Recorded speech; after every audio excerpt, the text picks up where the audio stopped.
Muy buenas noches, mis amados hermanos, que el Señor les bendiga. El día de hoy estamos transmitiendo y enviándoles un saludo desde la ciudad de Tapachula, en el estado de Chiapas, en México, desde la sede del Ministerio Getsemaní, Restaurando Vidas. Es un privilegio el poder estar acá y el poder estar con ustedes en esta transmisión.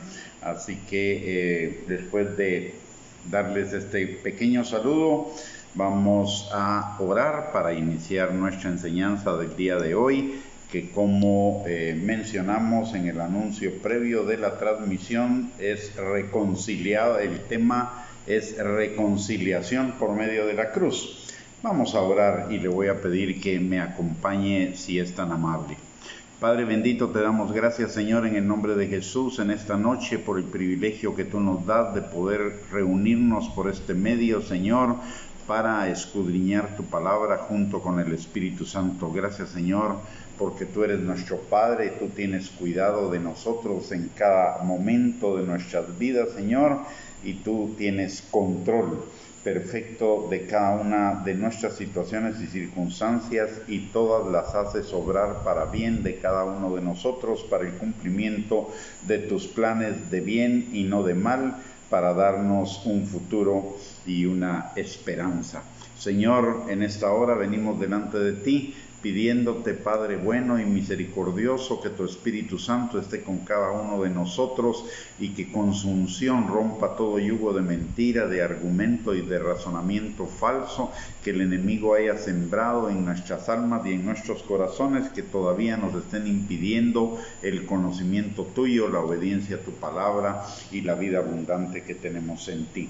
También te pedimos, Señor, que tu Espíritu Santo abra nuestros ojos, nuestros oídos, pero por sobre todo nuestro corazón, para que tu palabra sea sembrada en ellos, Señor, y produzca fruto y fruto en abundancia para la gloria de tu nombre.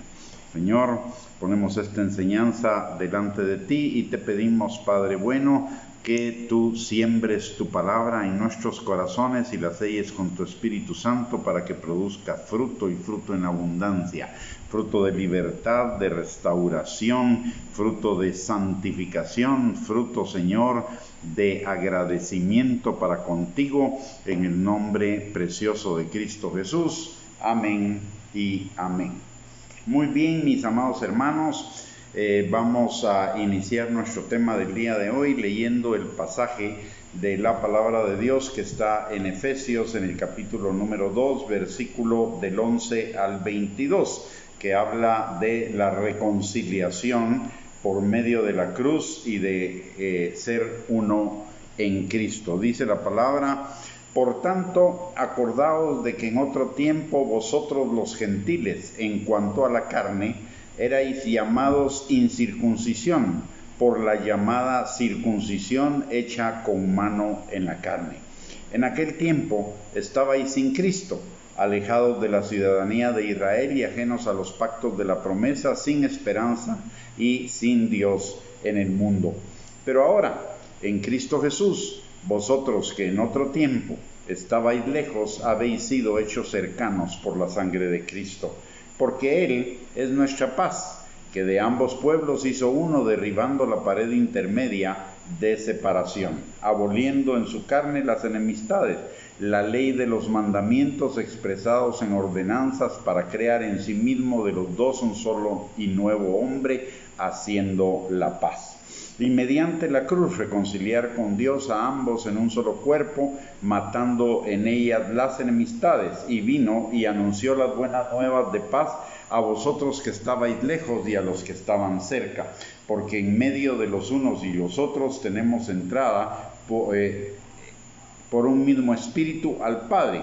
Así que ya no sois extranjeros ni advenedizos, sino conciudadanos de los santos y miembros de la familia de Dios, edificados sobre el fundamento de los apóstoles y profetas, siendo la principal piedra del ángulo Jesucristo mismo, en quien todo el edificio bien coordinado va creciendo para ser un templo santo en el Señor, en quien vosotros también sois juntamente edificados para morada de Dios en el Espíritu. Lo que la palabra de Dios nos está diciendo en este pasaje en términos generales es que en Cristo Jesús se operó una reconciliación total por medio de la cruz, número 1, de cada uno de nosotros con Dios. Número 2, de cada uno de nosotros con nuestro prójimo. Y número 3, de cada uno de nosotros los creyentes gentiles con los creyentes israelitas, con los descendientes en la carne de Israel. Antes, dice la palabra, vamos a leer o vamos a ir viendo por pasajes cada uno de estos versículos. Vamos a ver ahorita del Efesios 2:11 al 13. Dice: por tanto, acordaos de que en otro tiempo vosotros los gentiles, en cuanto a la carne, erais llamados incircuncisión por la llamada circuncisión, o gentiles por los llamados judíos. En aquel tiempo estabais sin Cristo, alejados de la ciudadanía de Israel y ajenos a los pactos de la promesa, sin esperanza y sin Dios en el mundo. Pero ahora, en Cristo Jesús, vosotros que en otro tiempo estabais lejos, habéis sido hechos cercanos por la sangre de Cristo. ¿Qué significan estos 3 primeros versículos de este pasaje hermoso? Primero que nada, la palabra de Dios nos dice que antes estábamos sin Cristo. ¿Qué significa eso? Que al día de hoy tenemos a Cristo, o más bien Cristo nos tiene a cada uno de nosotros porque estamos en Él. La palabra de Dios dice que si estamos en Cristo somos nuevas criaturas, que si estamos en Cristo somos más que vencedores, que si estamos en Cristo Él suplirá todas nuestras necesidades conforme a sus riquezas en gloria, que si estamos en Cristo todo lo podemos, etcétera. O sea, estamos cada uno de nosotros por la reconciliación que Él logró en la cruz del Calvario para cada uno de nosotros, perdonando nuestros pecados. Ahora estamos cercanos, ahora estamos en Cristo Jesús, somos propiedad de Él, Él nos tiene a nosotros y nosotros le tenemos a Él. Antes estábamos alejados de la ciudadanía de Israel y la palabra de Dios nos dice algo muy claramente. Uno es la ciudadanía en la carne y otra es la ciudadanía espiritual. Si bien nosotros antes de conocer a Cristo ni teníamos la ciudadanía en la carne, los gentiles, ni teníamos la ciudadanía en el espíritu. Pero el día de hoy, y la que cuenta, la más importante, la que nos da acceso a la vida eterna, es la ciudadanía espiritual, la ciudadanía del Israel espiritual. Ahora cada uno de nosotros tenemos esa ciudadanía espiritual. El Israel espiritual es la iglesia. Aparte sigue existiendo el Israel en la carne, pero si Israel en la carne no se convierte a Cristo Jesús, será solamente como todos los demás no creyentes. Porque solo hay una forma de ser adoptados hijos de Dios y esa es a través del nombre de Cristo Jesús. Antes estábamos, la palabra, y notemos algo que dice acá, que antes estábamos sin Cristo, alejados de la ciudadanía de Israel y ajenos a los pactos de la promesa, sin esperanza y sin Dios en el mundo. Pero ahora en Cristo Jesús, vosotros que en otro tiempo estabais lejos, habéis sido hechos cercanos por la sangre de Cristo. Y hemos sido hechos tan cercanos que somos los hijos de Dios. Notemos esto que es importante, por favor, porque veo que muchas veces en el cuerpo de Cristo estamos equivocados en cuanto a una consideración. Nosotros, la iglesia, y la iglesia está conformada por todos aquellos que han creído en el Señor Jesucristo como su Señor y Salvador. La iglesia somos los hijos de Dios. Una cosa es el ser el pueblo de Dios en la carne, es decir, Israel, el Israel en la carne, el Israel por raza. Pero Jesús dejó claramente establecido que el verdadero Israel era el Israel creyente, el que creía en el Señor Jesucristo. Y usted y yo hemos sido hechos no solo ciudadanos del cielo, ciudadanos del Israel espiritual, sino que hemos sido hechos familia de Dios, somos hijos de Dios. ¿Y esto qué significa? Que si ponemos al pueblo de Dios, Israel, y ponemos a los hijos de Dios, obviamente la familia va por encima del pueblo y nosotros somos la familia de Dios. La ventaja para Israel en cuanto a la fe es que ellos recibieron la palabra de Dios. De ellos proviene el Mesías, de ellos son los patriarcas, ellos recibieron el anuncio de Cristo Jesús de múltiples formas, por la palabra, por los tipos de los sacrificios en el Antiguo Testamento, por todo lo que representaba el templo, etcétera, etcétera. Fue una ventaja, el ser pueblo de Dios era una ventaja para llevarlos a la fe, pero si ellos no llegaron a la fe, se quedaron como un pueblo natural escogido de Dios para esas cosas, pero no para la salvación, porque la única forma que tenemos para ser salvos es por el Señor Jesucristo.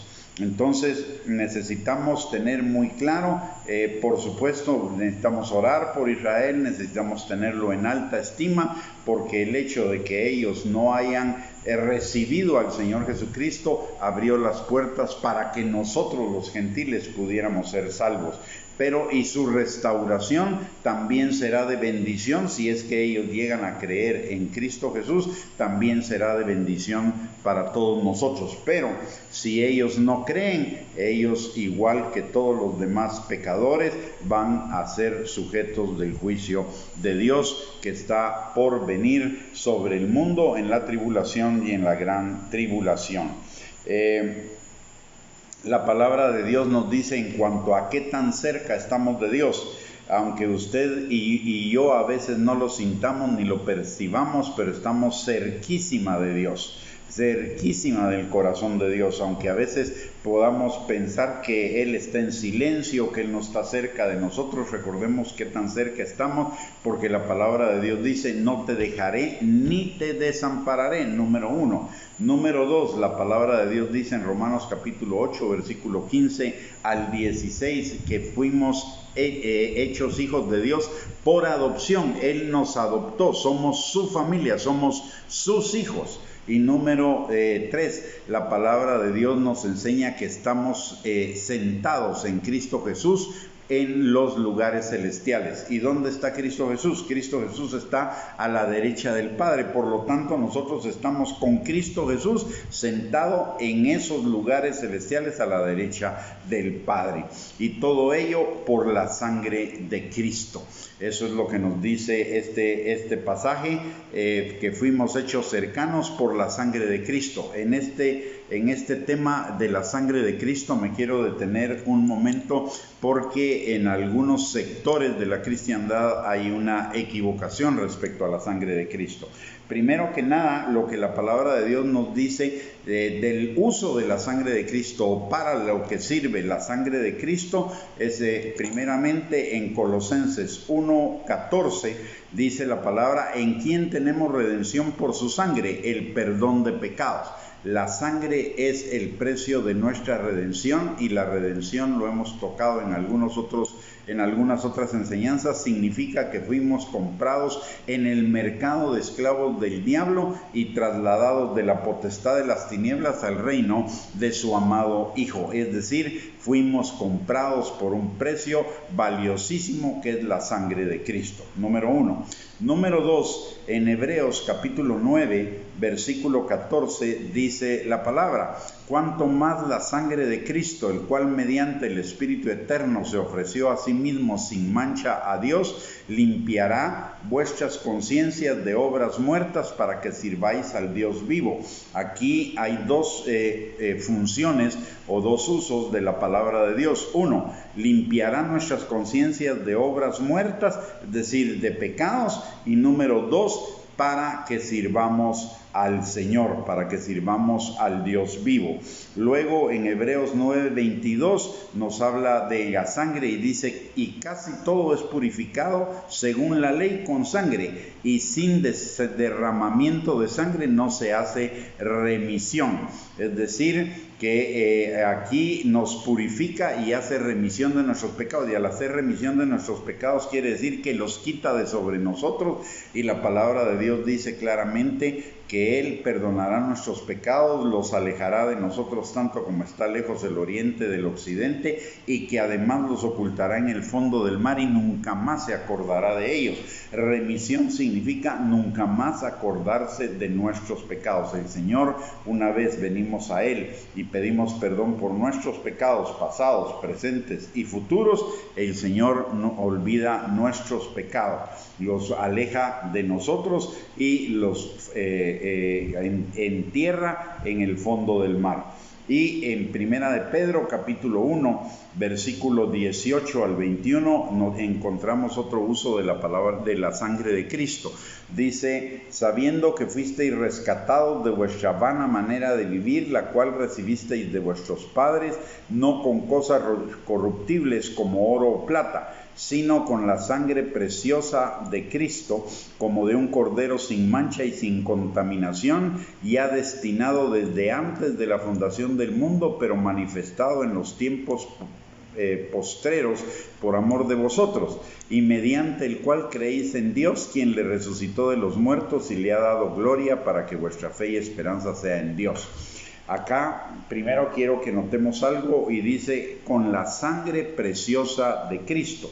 La sangre de Cristo es sumamente preciosa, sumamente valiosa, es el mayor precio que se podía pagar por cada una, por alguna persona. El Dios perfecto muriendo por el imperfecto. No hay otro pago mayor por nuestra redención. Número uno. Número dos, la sangre de Cristo es el pago de nuestro rescate de esa vana manera de vivir. Pero notemos algo, por favor, con esto de que la palabra nos dice que es la preciosa sangre de Cristo. Es demasiado valiosa la sangre de Cristo para ser aplicada sobre cosas y o animales. ¿Y por qué lo digo? Porque he observado en algunas oportunidades que se aplica la sangre de Cristo a vehículos, que se aplica la sangre de Cristo a casas, que se aplica la sangre de Cristo aún a animales que se adoptan como mascotas o lo que sea. Eso es un uso total y completamente indebido de la sangre de Cristo. Las únicas cosas sobre las cuales la sangre de los corderos o de los sacrificios en el Antiguo Testamento se aplicó fueron aquellas cosas que estaban consagradas para uso en el templo. Eran cosas sagradas. La sangre de Cristo es demasiado valiosa como para que la estemos aplicando incorrectamente sobre cosas en las que no va. Eso nos habla de una falta de apreciación, una falta de valoración e incluso una falta de respeto a la sangre de Cristo, como que si la sangre de Cristo fuera cualquier cosa. Por favor, en el nombre de Jesús, le agradecería que si alguna vez usted tuviera la oportunidad de estar enfrente de una situación de este tipo, no la admita, no la acepte y corrija a quienes lo están haciendo, porque la sangre de Cristo no es para ser aplicada ni sobre cosas ni sobre animales. Es solamente para pagar el precio de la redención de aquellos que se convierten de las tinieblas a la luz admirable de nuestro Señor Jesucristo. Luego, el siguiente pasaje, en Efesios 2:14 al 18, dice la palabra: porque Él es nuestra paz, que de ambos pueblos hizo uno, derribando la pared intermedia de separación, aboliendo en su carne las enemistades, la ley de los mandamientos expresados en ordenanzas, para crear en sí mismo de los dos un solo y nuevo hombre, haciendo la paz, y mediante la cruz reconciliar con Dios a ambos en un solo cuerpo, y matando en ellas las enemistades. Y vino y anunció las buenas nuevas de paz a vosotros que estabais lejos y a los que estaban cerca, porque por medio de Él los unos y los otros tenemos entrada por un mismo espíritu al Padre. El contexto o el marco en el cual esto está escrito en la palabra de Dios es que recordemos que en los primeros tiempos de la iglesia los judíos iniciaron una persecución en contra de los cristianos, número uno. Pero número dos, también los judíos que se convertían estaban iniciando una especie de cacería de brujas dentro de la misma iglesia para aquellos que no se habían circuncidado y no guardaban todas las normas de la ley que habían pronunciado los fariseos en su afán de ganarse la salvación por obras y no por la fe. Entonces había un enfrentamiento entre los judíos y los cristianos por ambas situaciones. Uno, con los judíos inconversos, porque estaban persiguiendo a la iglesia, porque pensaban que la iglesia, los cristianos eran sus enemigos, y por el otro lado los judíos conversos estaban tratando de judaizar a los creyentes, de volver a la salvación por obras en lugar de la salvación por la fe. Y lo que la palabra y este pasaje viene en primer lugar a recordarnos que nosotros fuimos reconciliados, tanto unos como otros, por Cristo en la cruz del Calvario. Recordemos lo que dice 2 de Corintios capítulo 5, versículos del 17 al 18. Dice la palabra que si alguno está en Cristo, nueva criatura es, las cosas viejas pasaron, todas fueron hechas nuevas. Y todo esto proviene de Dios, quien nos reconcilió consigo mismo por Cristo y nos dio el ministerio de la reconciliación. Es decir, está llamando a la iglesia en este pasaje a la reconciliación entre los diferentes bandos que habían en la iglesia. Estaba llamando a la unidad en la cruz del Calvario, a ser unidos, a ser uno en Cristo, por lo que Cristo hizo por unos y por otros en la cruz del Calvario. Cristo es la paz entre ambos pueblos. Él derribó, dice la palabra, que Él derribó la pared intermedia de separación, y esa pared era una pared racial, era una pared de raza. Y esto nos recuerda también algo más, que el Señor Jesucristo no solo derribó esa pared racial que nos separaba a los gentiles de los judíos, sino que además el Señor rasgó el velo que impedía que tuviéramos libre acceso al trono de la gracia para encontrar gracia y misericordia para el oportuno socorro. Y esto es un acceso libre y confiado al trono del Señor, tanto para los judíos como para los gentiles que creen en el Señor Jesucristo. El verdadero, aquí nos vuelve a reafirmar que el verdadero Israel es el Israel espiritual, es decir, todos los que creemos en el Señor Jesucristo como nuestro Señor y Salvador. ¿Por qué? Porque mediante la cruz Él nos reconcilió a ambos por un mismo espíritu con el Padre. Y recordemos lo que dice la palabra de Dios, porque hay algunos que malentienden el que Israel sea el pueblo de Dios. Piensan que porque los israelitas son el pueblo de Dios en la carne, el pueblo escogido de Dios en la carne, eso automáticamente los hace salvos, y eso no es cierto. La palabra de Dios no lo apoya, principalmente si leemos los capítulos 8, 9 y 10 del libro de Romanos. Ahí está muy claramente. Aparte de ello, Efesios capítulo 4 y versículo número 12 nos dice y nos enseña que en ningún otro hay salvación, porque no hay otro nombre bajo el cielo dado a los hombres en el cual podamos ser salvos. Es decir, solamente podemos ser salvos en el nombre de Jesús.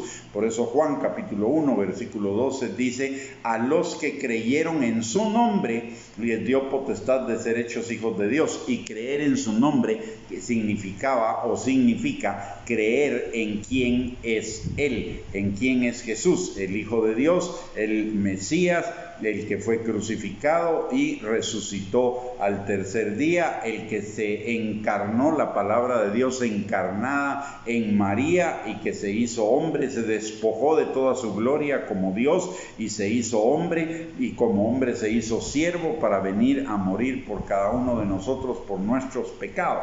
Por cierto, que una cuestión que no debemos olvidar en la proximidad de la Navidad, si es que usted celebra la Navidad, es que la Navidad marca el hecho importante y trascendental que implica que el Señor Jesucristo se haya despojado de toda su gloria para nacer como hombre y como siervo, para pagar el precio de nuestros pecados. Es decir, la celebración de la Navidad debería ser la celebración de que Jesús nos amó de tal manera que se despojó de su gloria y se hizo hombre, y como hombre fue para hacerse siervo de nosotros, para que por su sacrificio en la cruz del Calvario, cada uno de nosotros fuéramos salvos. No podemos separar la celebración de la Navidad de la celebración de la pasión de Cristo y de su resurrección y de su pronta venida. La Navidad es un recordatorio también de que así como Él vino una primera vez, vendrá una segunda vez, solo que ya no para salvación, sino para llevar consigo a su iglesia y para iniciar los juicios contra aquellos que decidieron no creer en su nombre. Entonces también debemos recordar lo que dice Filipenses 2:9 al 11 en relación a que solamente podemos ser salvos en Cristo Jesús. Dice la palabra: por lo cual Dios también lo exaltó hasta lo sumo y le dio un nombre que es sobre todo nombre, para que en el nombre de Jesús se doble toda rodilla de los que están en los cielos y en la tierra y debajo de la tierra, y toda lengua confiese que Jesucristo es el Señor, para gloria de Dios el Padre. Y también, como ya mencioné, Romanos 9, 10 y 11 deja en claro que la salvación de los judíos pasa por el reconocimiento del Señor Jesucristo como su Señor y Salvador, como su Mesías.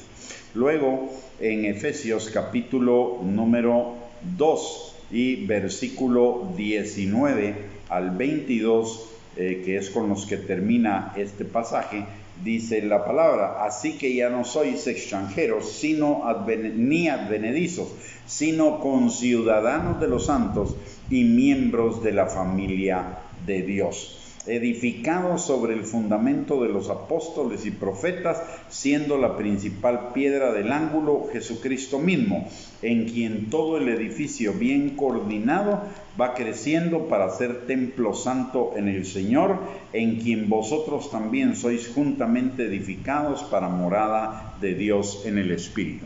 Primero, este pasaje nos dice que ya no somos extranjeros ni advenedizos. Ya lo habíamos visto en un pasaje anterior. Ahora no somos menos que Israel, somos la familia de Dios.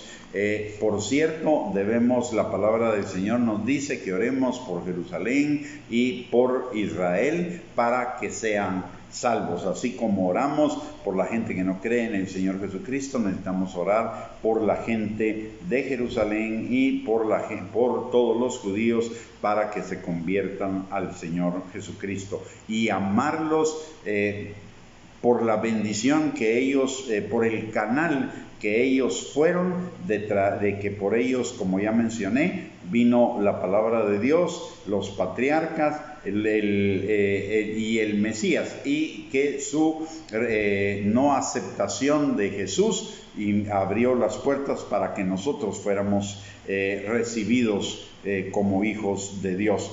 Así que necesitamos bendecirlos, porque es lo que la palabra de Dios nos dice. Pero así como también la Biblia dice que no tengamos más alto concepto de nosotros mismos, también implica que no tengamos más bajo concepto de nosotros mismos, y que entendamos: ellos son pueblo de Dios, pero nosotros somos familia de Dios, somos los hijos de Dios. Y la Biblia lo dice claramente en este pasaje: ahora somos conciudadanos de todos los santos y miembros de la familia de Dios. En Efesios 2:20 nos dice algo que es bien importante, que lo consideremos, de considerarlo más bien. Uno, dice: edificados sobre el fundamento de los apóstoles y profetas, siendo la principal piedra del ángulo Jesucristo mismo, en quien todo el edificio bien coordinado va creciendo para ser un templo santo en el Señor, en quien vosotros también sois juntamente edificados para morada de Dios en el Espíritu. Y este pasaje es un anticipo de lo que el apóstol por el Espíritu Santo va a escribir en Efesios capítulo 4, versículos del 11 al 16, que dice que a unos puso Dios en la iglesia apóstoles, a otros profetas, a otros evangelistas, a otros pastores y maestros, para la edificación, para el perfeccionamiento de los santos, para la edificación del cuerpo de Cristo, hasta que todos lleguemos a la unidad de la fe y del conocimiento del Hijo de Dios, a un varón perfecto, a la plenitud de Cristo Jesús, a la estatura de la plenitud de Cristo Jesús. No hemos llegado a ninguno de esos puntos.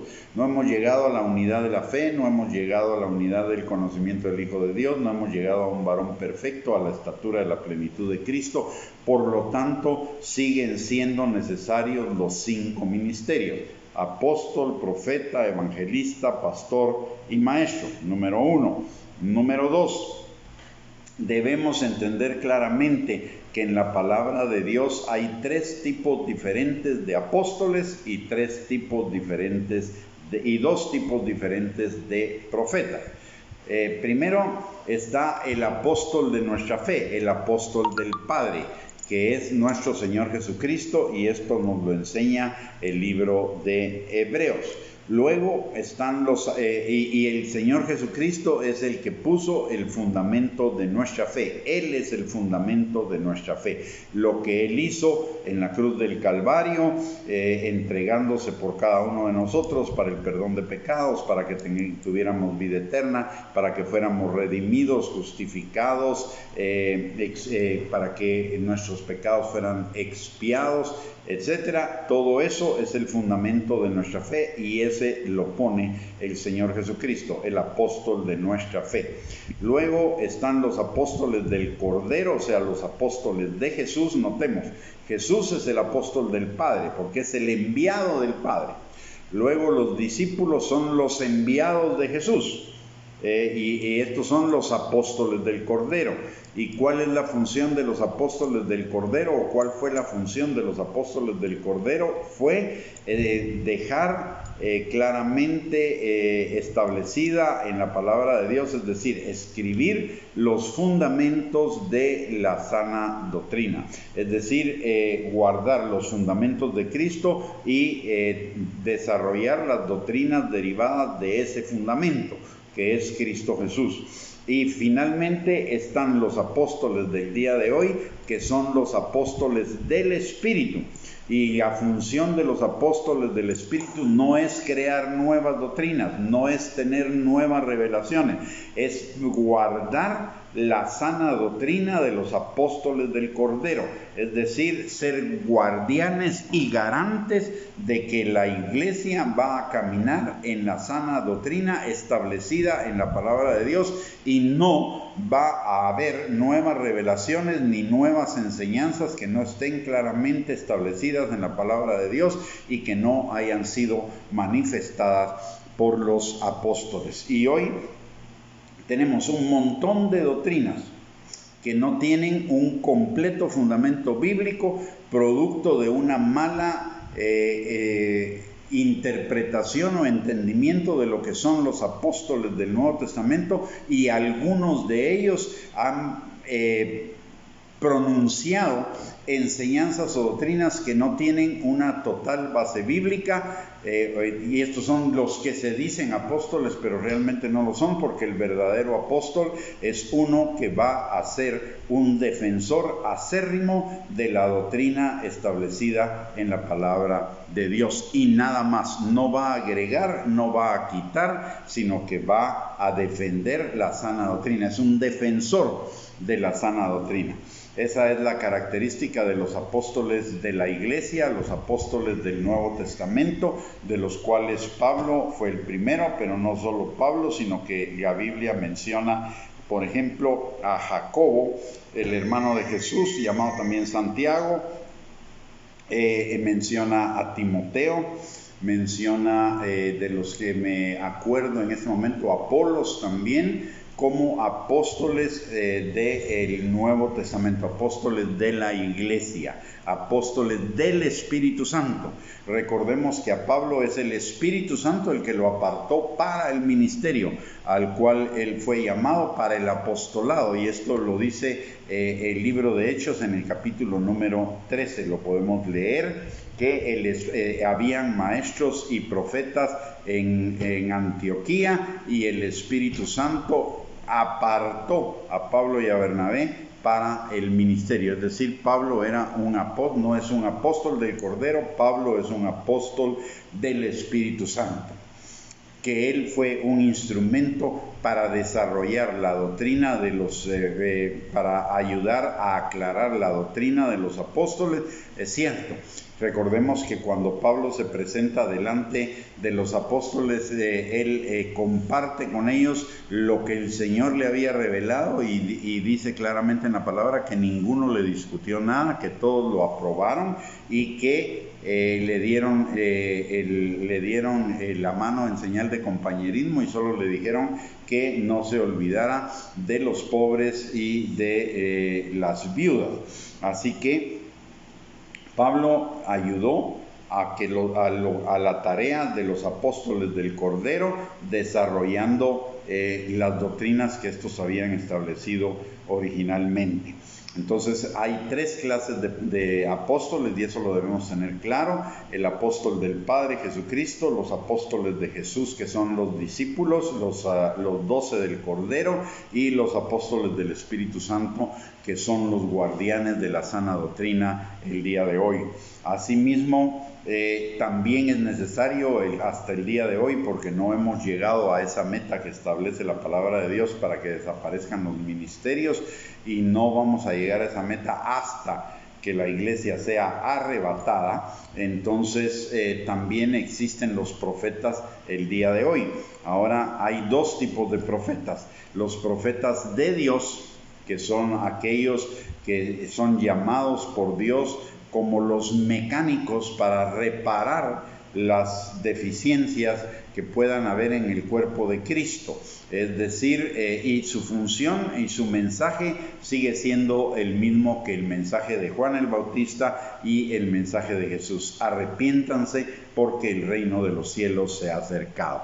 El tema del verdadero profeta tiene que ver con arrepentimiento, con reconocimiento del pecado, de la santificación, con la obediencia a la palabra de Cristo, con el desarrollo del carácter de Cristo, el morir a nosotros mismos, el fruto del Espíritu, la confrontación contra el pecado y contra las doctrinas y las enseñanzas falsas. Y aparte de ello están los que yo llamaría los profetas de la gente, que son los autollamados profetas o autonombrados profetas o nombrados profetas por la gente, y que se caracterizan fundamentalmente porque le dicen a la gente lo que la gente quiere oír, pero no es lo que necesitan oír. Le hablan a la gente de grandezas, le hablan de riquezas, le hablan de autoestima, le hablan de un montón de cosas que no tienen nada que ver con arrepentimiento, con el establecimiento del reino de Dios, con santidad, con obediencia a la palabra de Dios, y que en algunos momentos incluso podrían torcer la palabra. Estos son los profetas de la gente, que son los falsos profetas. Debemos tener claras esas distinciones para no equivocarnos y aprovechar esos regalos que Dios nos ha dado de los apóstoles de la iglesia y de los apóstoles del Nuevo Testamento y de los verdaderos profetas. Los profetas de la gente sí son los falsos profetas, hermana Sonia, y lo vemos en la palabra de Dios, principalmente en el Antiguo Testamento. En el Antiguo Testamento hubo siempre una confrontación entre los falsos profetas y los verdaderos llamando al pueblo de Israel al arrepentimiento, y los falsos profetas hablándoles de paz, de riquezas, de prosperidad, de bendiciones, cuando lo que Dios quería del pueblo de Israel era que el pueblo de Israel se convirtiera de sus malos caminos y se volviera a ellos. Por eso estos profetas que yo llamo de la gente son los que dice también segunda de Timoteo capítulo 4 versículos 4 y 5 de este tiempo, que dice que habrán muchos maestros, mucha gente que se aglomerará alrededor de falsos maestros, que endulzarán sus oídos con las cosas que ellos quieren oír, con sus concupiscencias, pero que apartarán el oído de la verdad. Esos son los falsos profetas. Entonces debemos aprender a valorar, la escritura, hermana Sonia, es segunda de Timoteo capítulo 4 versículos 3 al 5. Segunda de Timoteo capítulo 4 versículos del 3 al 5. Entonces recordemos también algo importante que nos dice este pasaje, que Jesucristo es la principal piedra del ángulo. ¿Qué significa que Jesucristo sea la principal piedra del ángulo? Significa la centralidad de Jesucristo. Todo mensaje que se predique o que se enseñe debe tener como centro a Jesús y la palabra de Dios, no solo de labios, sino en verdad y realidad. Porque muchos pueden predicar algunos pasajes de la palabra de Dios, pero fuera de contexto y del contexto de toda la Biblia. Por ejemplo, hoy hay ciertas prédicas en ciertos lugares que hablan mucho de la autoestima, pero la autoestima es una construcción del ego, y la palabra de Dios claramente nos dice que es necesario que el ego muera, y que el ego mengüe, no que crezca, sino que crezca el Señor Jesucristo. Esa es una enseñanza totalmente contraria a la palabra de Dios. La enseñanza acerca de cualquier autoestima, autoexaltación, autogratificación, autocomplacencia, automotivación, cualquier esa es una enseñanza que va en contra de la palabra de Dios, porque va a fortalecer el ego en contra de menguar lo que es la instrucción en la palabra. Entonces, todo mensaje debe tener al Señor Jesucristo y a la palabra de Dios como centro, y no solo de labios, sino en verdad y realidad. Y no debe haber ni un solo pasaje en la Escritura que contradiga esa supuesta enseñanza. Si esa enseñanza tiene algún pasaje de la palabra de Dios que la contradiga, esa enseñanza está incorrecta y debe equilibrarse con todos los pasajes de la Escritura relacionados con ese tema. Número 1. Número 2, la palabra de Dios también no necesita interpretación. Hoy hay una tendencia a interpretar la palabra de Dios, pero en la palabra de Dios no encontramos ningún pasaje que nos diga que necesitamos interpretar la palabra. Necesitamos entenderla y obedecerla, punto.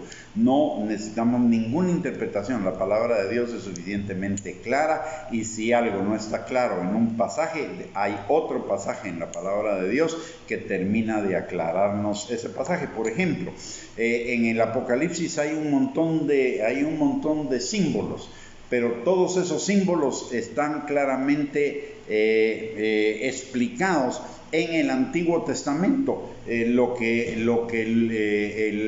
libro de Apocalipsis hace, lo que el Espíritu Santo hace en el libro de Apocalipsis, es tomar esos símbolos que ya estaban explicados en el Antiguo Testamento y aplicarlos, darles su aplicación en ese libro. Muchos se confunden con el libro de Apocalipsis porque no conocen el Antiguo Testamento, pero la simbología del Nuevo Testamento está presente y explicada en el Antiguo.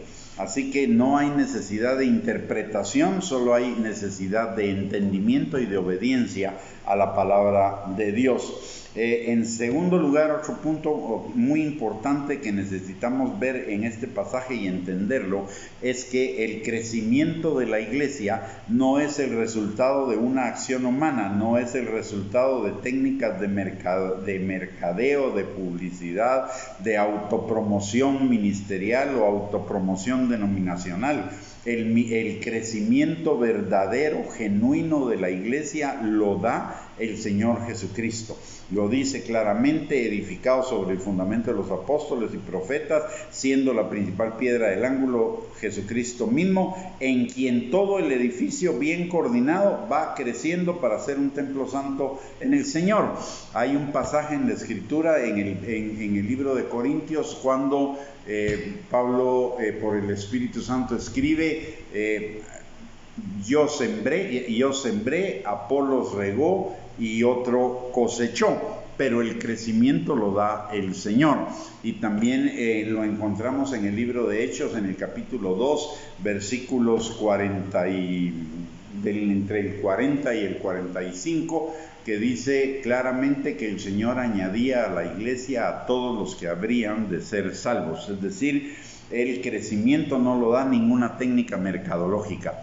El crecimiento no lo da la autopromoción o el trabajo o los programas de un ministerio o de un ministro. El crecimiento lo da el Señor.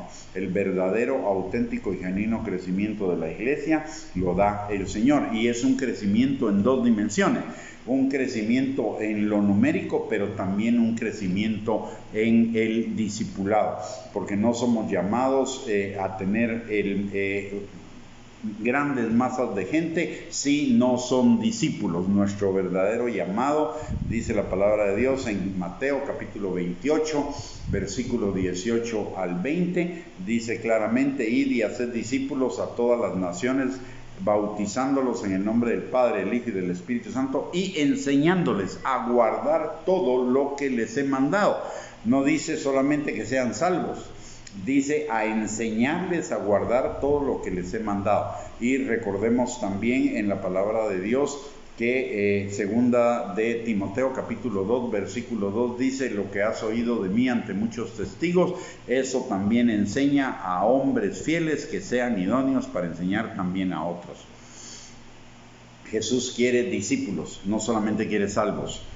Claro que el hecho de que las personas sean salvas es una bendición, pero el Señor Jesucristo no nos llamó a que solo hiciéramos salvos. El Señor Jesucristo nos llamó a que hiciéramos discípulos. De hecho, hay una cosa muy interesante. En el capítulo número 17 del libro de Hechos, dice la palabra de Dios que a los discípulos se les llamó cristianos por primera vez en Antioquía. Hoy la etiqueta de cristianos viene a ser algo cool, algo fresa, algo de moda, casi que se lo ponen como un sticker. Sin embargo, ese uso está mal hecho. El discípulo, dice la palabra, y Jesús lo dice de esta manera: el discípulo es igual a su maestro. Entonces, ¿qué implica que a los discípulos les hayan llamado cristianos por primera vez en Antioquía? Y notemos que pasaron 17 capítulos de historia del libro de Hechos antes de que apareciera la palabra cristiano. ¿Y por qué? Porque los discípulos se parecían a su maestro, es decir, los discípulos se parecían a Cristo, y entonces les llamaron cristianos. Hoy cualquiera se llama cristiano, aunque no se parezca en lo más mínimo a Cristo. Debemos retomar el uso correcto de la palabra cristianos en solo aquellos que verdaderamente estén manifestando la vida de Cristo a través de su vida. Y finalmente la palabra de Dios dice que estamos siendo edificados como un templo santo en el Señor. Y esto es bonito, qué bonito, ¿no? Pero tiene una implicación, por lo menos una implicación muy interesante. La primera, ese templo santo en el Señor es el templo que va a construirse en la eternidad, número uno. Número 2, la palabra nos enseña en el Antiguo Testamento que cuando iban a construir el templo, la instrucción de parte de Dios es que en el lugar donde iban a construir el templo no podía haber ningún sonido de herramientas, sino que las piedras debían llegar al lugar de la construcción ya plenamente pulidas. Y recordemos lo que dice la palabra de Dios en cuanto a que usted y yo vamos a ser perfeccionados hasta el día de Jesucristo por el Espíritu Santo. Ahora, mientras llega ese momento en que vamos a ser plenamente perfeccionados, hoy estamos pasando por procesos de perfeccionamiento. ¿Cómo se pulían las piedras en el Antiguo Testamento? Muy sencillo. La piedra era cortada de la cantera y piedra con piedra se friccionaban para que los picos o las imperfecciones de una piedra pulieran los de la otra y los de esta viceversa con la que le estaba fundiendo. Es decir, la iglesia no es el lugar de la gente perfecta. La iglesia es el lugar de la gente imperfecta, y las imperfecciones de los demás me están puliendo a mí, así como las imperfecciones mías están puliendo a los demás. Conocí una iglesia, hace poco fui a visitar las instalaciones de una iglesia hace poco y me encantó un letrero que había en la entrada y dice: prohibida la entrada a personas perfectas. Así debería estar en todas las iglesias, prohibida la entrada a personas perfectas. Porque primero que nada no existe la persona perfecta. Adentro de la iglesia solo hay personas imperfectas que estamos en el proceso de perfeccionamiento. Ninguno de nosotros somos un proyecto terminado o una construcción terminada. Somos una construcción en proceso y vamos a estar en proceso hasta el día en que nos presentemos delante del Señor, cuando el Espíritu Santo va a concluir esa obra de perfeccionamiento en cada uno de nosotros. Y esto nos lleva también a una actitud derivada. Dejemos de estarnos quejando de que los hermanos no son perfectos, de que los pastores no son perfectos, de que la iglesia no es perfecta, sino que veamos que esas imperfecciones, si nos están molestando, es porque hay algo en nuestro corazón que necesita ser perfeccionado, que necesita ser entregado delante del Señor, y que además de ello es el entrenamiento para que amemos a los imperfectos, para que desarrollemos paciencia con los imperfectos, para que nos gocemos a pesar de las imperfecciones de los demás, que tengamos gozo y paz a pesar de ello, que seamos bondadosos y que seamos benignos aún en medio de las imperfecciones de los demás, y así sucesivamente. Es para las imperfecciones de los demás nos ayudan para manifestar, primero que nada, para crucificar nuestra carne, nuestro perfeccionismo, nuestro ego, nuestro yo, que demanda que los demás sean perfectos aunque nosotros no seamos imperfectos. Una forma de morir al yo. Las imperfecciones de los demás nos hacen morir al yo. Y en segundo lugar, las imperfecciones de los demás nos ayudan a manifestar y desarrollar el fruto del Espíritu, porque todas las cosas, todo lo que constituye el fruto del Espíritu debe manifestarse sobre los imperfectos. Así que bendito sea el Señor, que nos da el regalo de los hermanos imperfectos para perfeccionarnos a cada uno de nosotros mismos. Bendito sea el Señor, que nos dio el ministerio de la reconciliación para que tengamos paz los unos con los otros. Bendito el Señor, que nos da los apóstoles de la iglesia para edificar nuestra fe y para constituirlos como defensores de la sana doctrina. Bendito sea el Señor por los apóstoles, que son un regalo del cielo para nosotros, para centrarnos y ubicarnos en lo que es la voluntad de Dios, que es nuestra santificación, y en fin, tantas bendiciones que tenemos en este pasaje de parte de Dios, que son parte de las riquezas de su gracia para con cada uno de nosotros. Recordemos lo que dice la palabra en Primera de Pedro, capítulo 4, versículo 10, de que la gracia de Dios es multiforme, y multiforme quiere decir abarca todas las formas, todas las circunstancias, todas las situaciones en las cuales usted y yo estamos involucrados. Necesitamos abrir nuestros ojos para ver esos regalos de la multiforme gracia de Dios para cada uno de nosotros, para nuestra bendición. Muy bien, mis amados hermanos, hemos llegado al final de esta enseñanza. Muchísimas gracias por conectarse, por sintonizarnos. Es una bendición.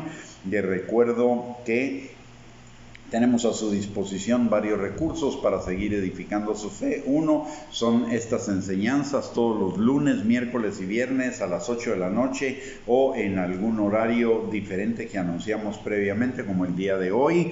Aparte de ello está nuestra página de internet www.reyesysacerdotes.net y el canal de YouTube a nombre de Gustavo Bianchi. Todos estos recursos son total y completamente sin costo para la edificación del cuerpo de Cristo y para que cada uno de nosotros edifiquemos nuestra fe, seamos edificados, exhortados y consolados en nuestra fe.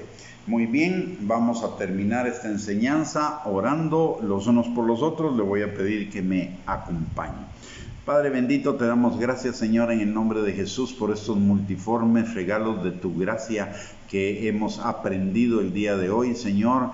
Padre, si hay alguna actitud contraria a valorar y agradecer esos regalos de tu gracia, Padre, cambia nuestra manera de pensar, Señor, para que cambie nuestra manera de vivir y tengamos un corazón agradecido hacia esos regalos, Señor, de tu gracia, Padre.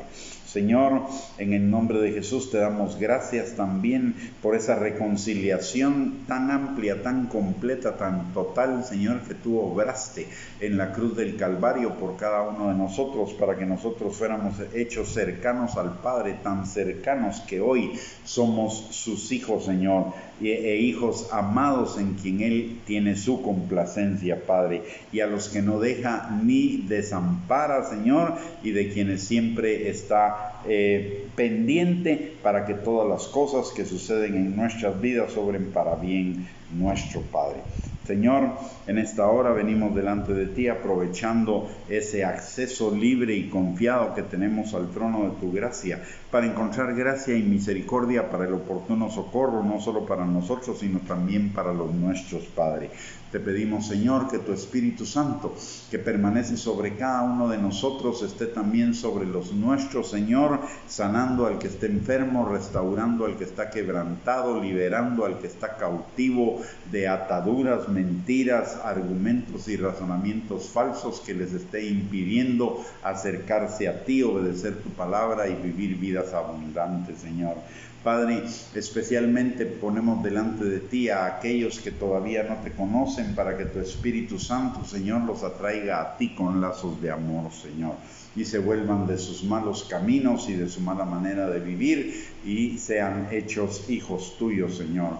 Padre, también te pedimos por aquellos de los nuestros que pudieran andar en el camino del Hijo pródigo, para que tu Espíritu Santo los vuelva en sí y se arrepientan de sus pecados y regresen, Señor, para contigo.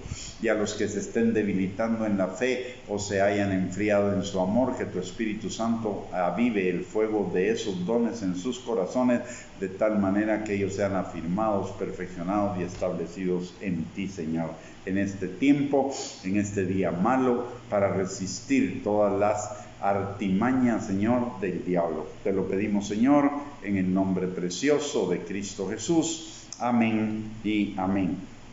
Muy bien, mis amados hermanos, muchísimas gracias por haberse conectado a esta enseñanza.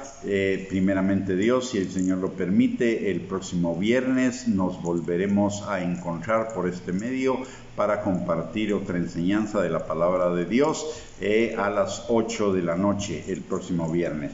Mientras tanto, bendiciones para cada uno de ustedes, que el Señor bendiga toda obra de sus manos, bendiga todo aspecto de su vida y les envío un abrazo a la distancia.